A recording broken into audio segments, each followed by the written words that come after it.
चालेल सर, या भेटू दुपारी. Regular regular. तुम्ही त्यांना सांगितले ना आज मराठी? ठीक आहे. काय पाल क्वेश्चन आपल्याला आज हे अनसॉल्ड प्रश्न घ्यायचे आहेत. त्याच्यातला आज आपण हा क्वेश्चन नंबर 3 घेणार आहे आज. बरोबर. काय दिलं आहे पाल?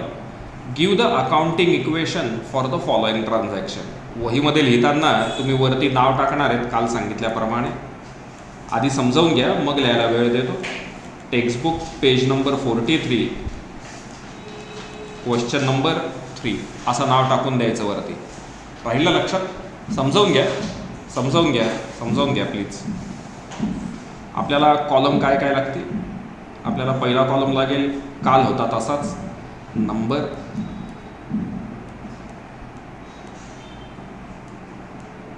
ट्रान्झॅक्शन, हो की नाही? काल असाच होता ना कॉलम. पण आज आपण थोडासा बदल करूयात. आज आपण ट्रान्झॅक्शनच्या ऐवजी इथे नाव टाकूयात नेम ऑफ अकाउंट इन्व्हॉल्व.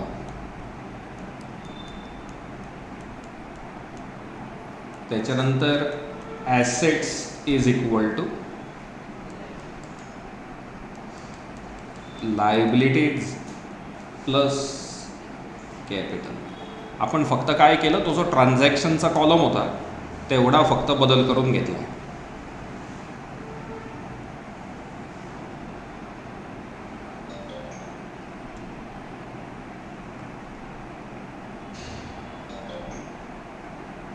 बरोबर. चला काय दिलंय पण पहिली entry. Vaibhav started business with cash.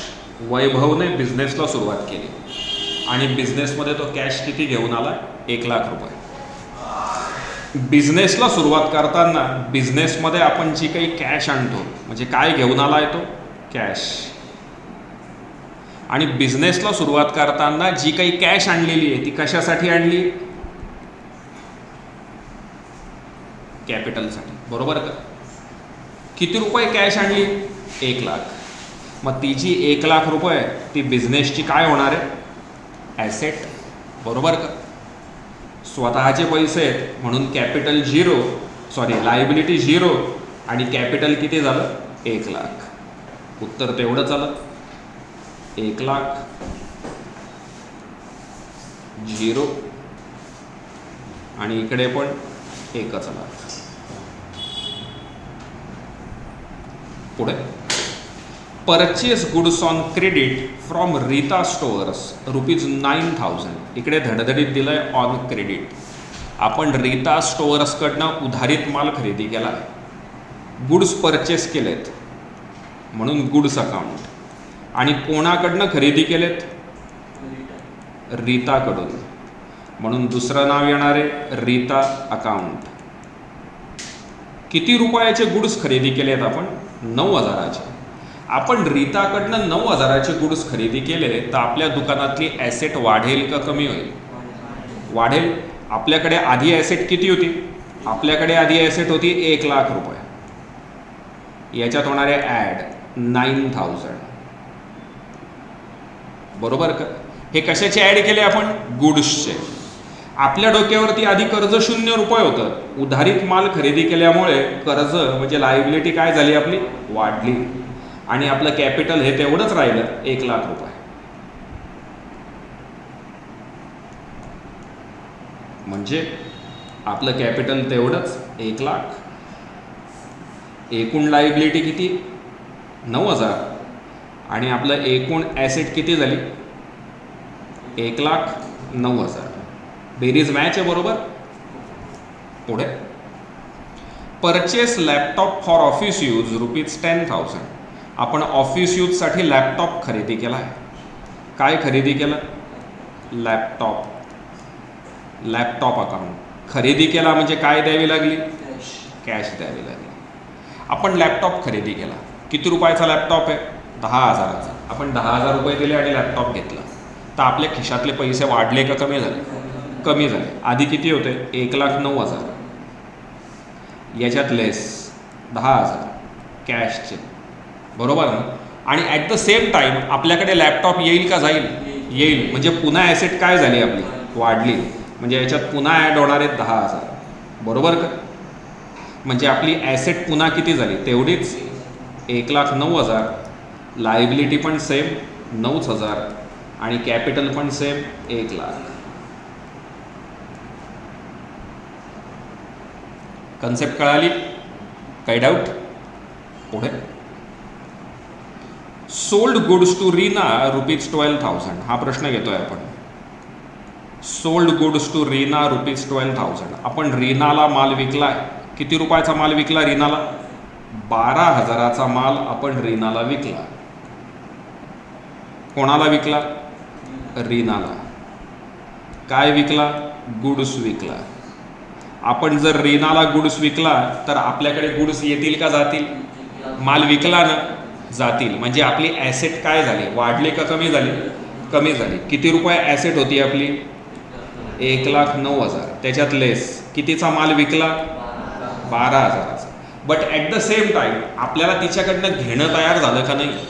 कुठल्याही प्रकारचं घेणं म्हणजे रिसिवेबल आपली ॲसेट असते, हे लक्षात ठेवा. आपली संपत्ती असते. म्हणजे याच्यात पुन्हा ॲड होणार आहेत 12,000. म्हणजे आपली एकूण ॲसेट किती झाली पुन्हा? 1,09,000.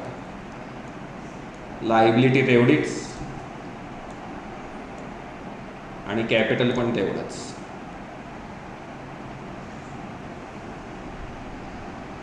कन्सेप्ट समजली?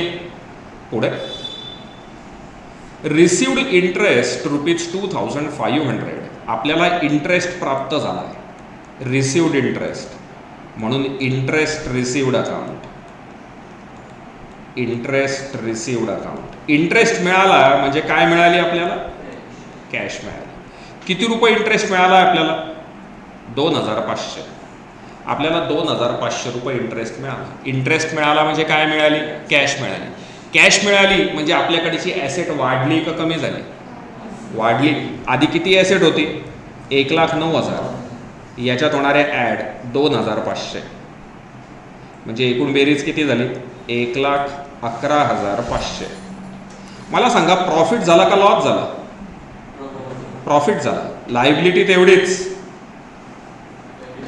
9,000 आणि कॅपिटल काय झालं? वाढलं. काल लिहून दिलं प्रॉफिट झाल्यामुळे कॅपिटल वाढत असतं. म्हणजे कॅपिटल कितीने वाढलं? 2,500ने. झाली का बेरीज मॅच पुन्हा? हो का नाही? नक्की? चला आता आधी तुम्ही इथपर्यंत लिहून घेताय आणि राहिलेली एक एंट्री तुम्ही लगेच ट्राय करणार आहेत बरं का. जी राहिलेली एक एंट्री आहे ती तुम्ही लगेच ट्राय करणार आहेत.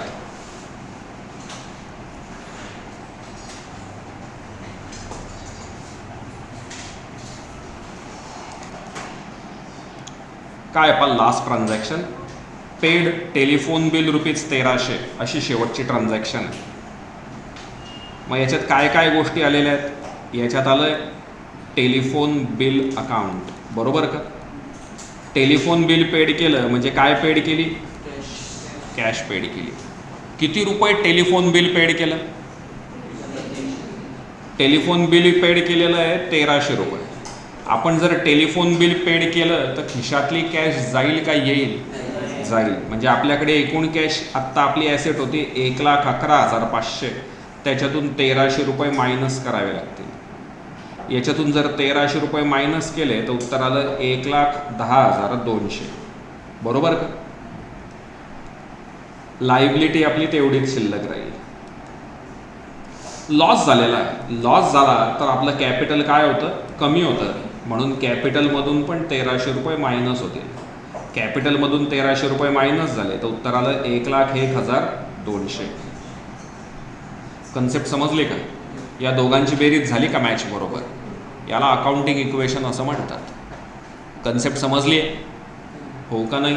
100% हो. ठीक आहे.